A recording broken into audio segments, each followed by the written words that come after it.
Well, welcome back to another Dynodaze video. As you can see, this is the car that we've got to map today on the dyno. It is an S2000. It's had a pretty extensive turbo conversion. Not the first time this car's been turboed. In fact, this is the second revision. Yeah, quite frankly, we'll talk about that at the end.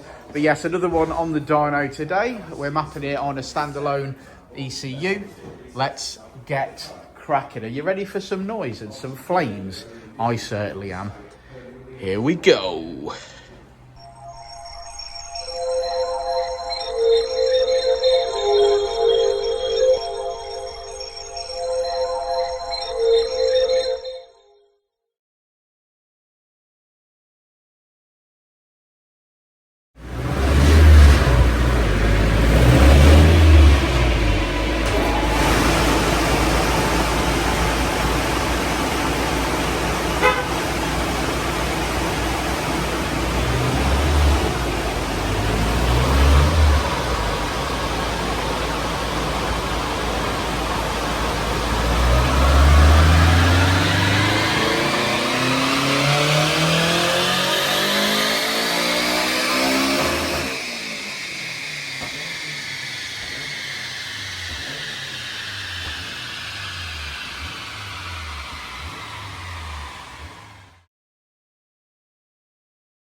Well, Turbo Honda S2000. We actually started this video last year. I'll let Richard buckle up because this is going to be a bit of a long description, I believe. Yeah, definitely a long thing. It sort of came in originally. He said, "Oh, can you have a look at it? I've got issues with it. I'm not really happy with it." You know, and he did have issues with it, didn't he? Yeah, so he sort of brought it in on a weekday and we just had a quick look at it. And I was like, well, that turbo setup isn't what I would choose. That isn't what I would do, you know, that sort of conversation. You know, what do you want to do? Do you want to rectify a few little issues or try and fix a few little issues you've got? Or do you want to take it all out and start again? Personally, my suggestion is take it all out and start again. That was the advice that was given to That was the advice that was given. And he sort of made the decision, as most people would do, is it's already got a turbo on it. So let's just fix a few things and see if we can get it like up to scratch and do that.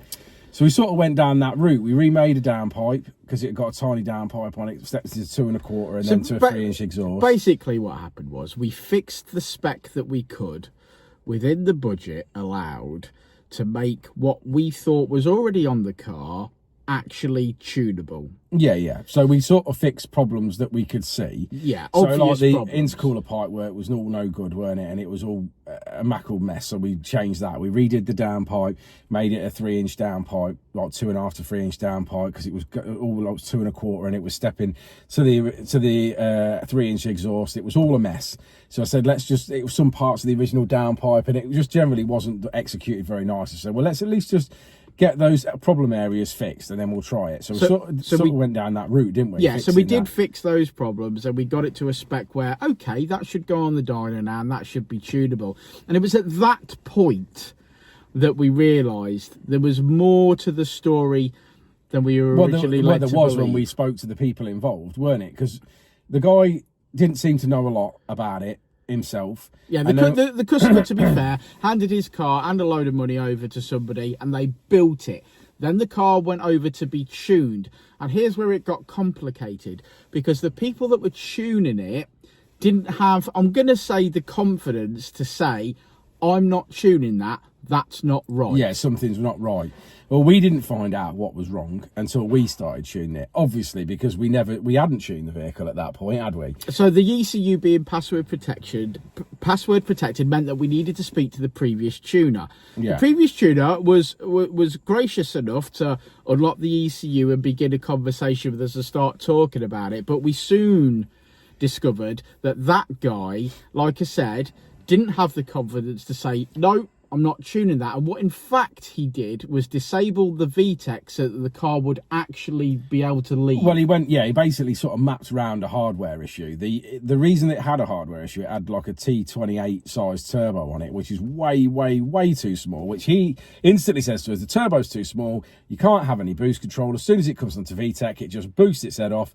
And you have no control. And he was right. He was completely right. Totally right. He was right. But what he did, in my opinion, that was wrong at that point was he tuned round the problem, basically didn't cut VTEC in, ran it out to like 8,000 RPM, and then sent it back to the guy, which he had no idea about any of that. So he's been driving it around and thinking to himself, this isn't particularly good. I'm not particularly happy with it. Would you guys? Now, that's not saying it's the tuner's fault. No.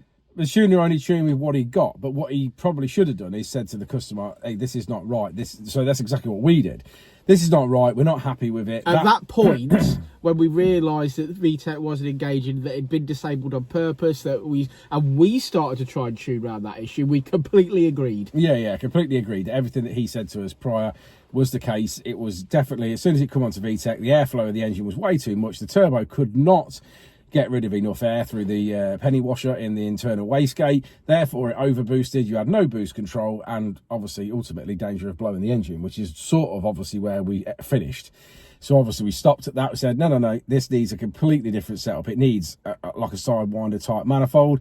It needs a decent wastegate on it. It needs a bigger turbo on it. You know, it needs all these things. You know, that we need to speak to someone that does these, and particularly in this country, you don't get many of them, but in America, there's quite a few. So many weeks later, with some mail-ordered parts from America, we got ourselves some nice bits, didn't we? Yeah, so we bought a full turbo kit, basically, from America, because I was like, we could spend a load of time fabricating everything from scratch.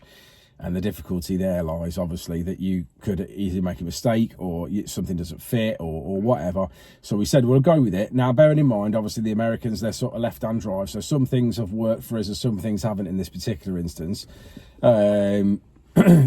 I think the main reason was we knew that it was obviously America's obviously going to be left-hand drive, but at the end of the day, it never said the difference between left and right-hand drive. And we'd already spoke to them and said, obviously, we're in the UK with right-hand drive. When we did get it, the second part of the downpipe didn't fit, so we've had to remake that, which wasn't unexpected, to be truthfully honest. Which has been a bit of a nightmare because obviously the steering rack and the steering column are in the way. So we have made something. We've made something from stainless steel and we've done it. That was probably about the worst part. The front mount we'd already remade anyway, so we reused that, obviously with a little bit of modification for moving the turbo. Obviously the manifold, the turbo and all that sort of stuff came with it, obviously wastegates, all the rest of it. So it made a good kit. It was nice to fit. Apart from the downpipe, obviously we had to remake, which we sort of knew that would probably happen. But yeah, gave us a kit. And yeah, wow, what a difference! A good kit. Yeah, a good kit. I think. Good kit. I think that it's obviously the sort of main issue is obviously you're dealing with someone overseas and whatever. But I think 95% of it was all a straight fit. Yeah, and then obviously we've tuned and we've made some amazing power. I mean, a whopping difference over the original graph. Yeah, these engines make good power anyway. We've set it up to about 11.5 psi is what we've done. We sort of realised fast that we were making around to the 450 mark. I think that's going to be more than good enough for him. It originally was 318 when it came here. And looked awful, didn't it? The graph was so up and down because the boost was so on and off.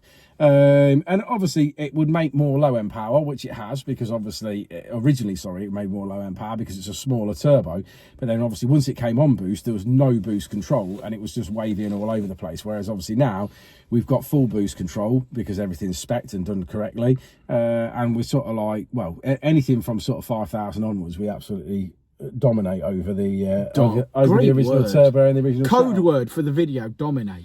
I think we were 320 originally was where we were.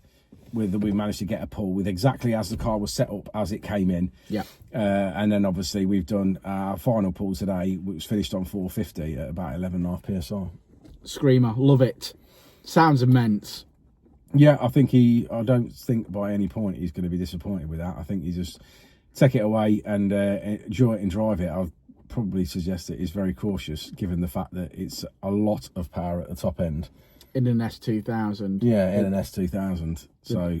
Yeah, I don't want to hear any excuses like there was a bit of diesel on the road, or there was a deer in the road, or there was a bag of dildos in the road. Yeah. There was always a D reason why it was something in the road, weren't there? On our last turbo one that we did, it got crashed twice, and then changed owners, and then on the third time it really got crashed, didn't it? And so I just want him to be nice and safe and enjoy it and feed the power in and get used to it. I'm sure he'll absolutely love it. And it's been a hard work, this one, but a joy in the fact that we are making someone's vehicle extremely better. So I'm really proud of it. I'm upset for the customer in the sense of that we've had to redo everything, and that's that for that side of it. And the only reason I see that is that he'd already spent money. He had, and then someone had completely misadvised him, and took his money, and then now he's had to pay again. So that is disappointing. But again, for me. What I want to touch on there though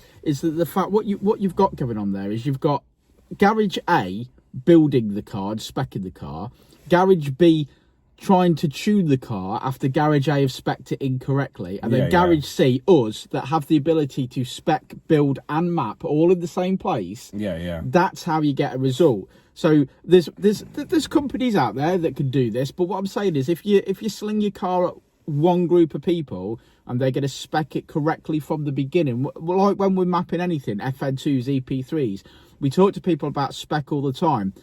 Injectors, blow-off valves, if we're turboing. There's all sorts of things that we have success with when speccing.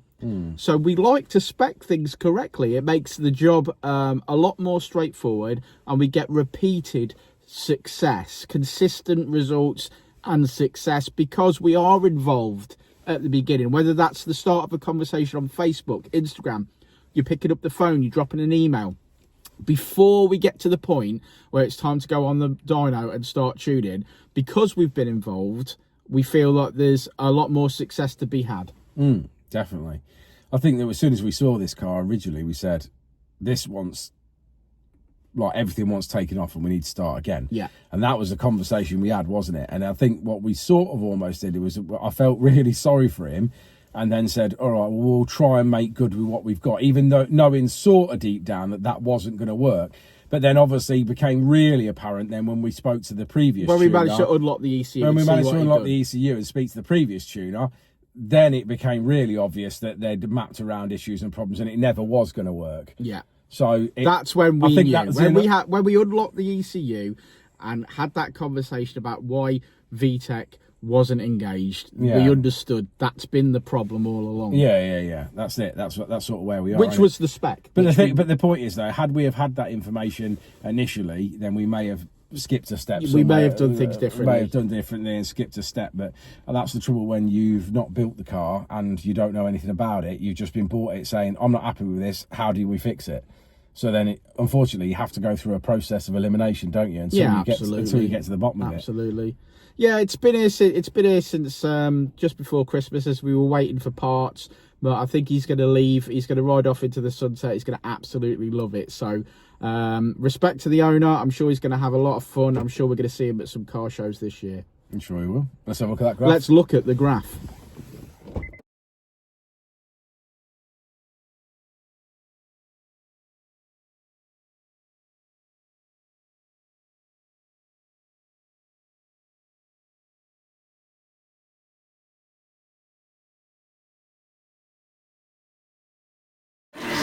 And I'll say it again.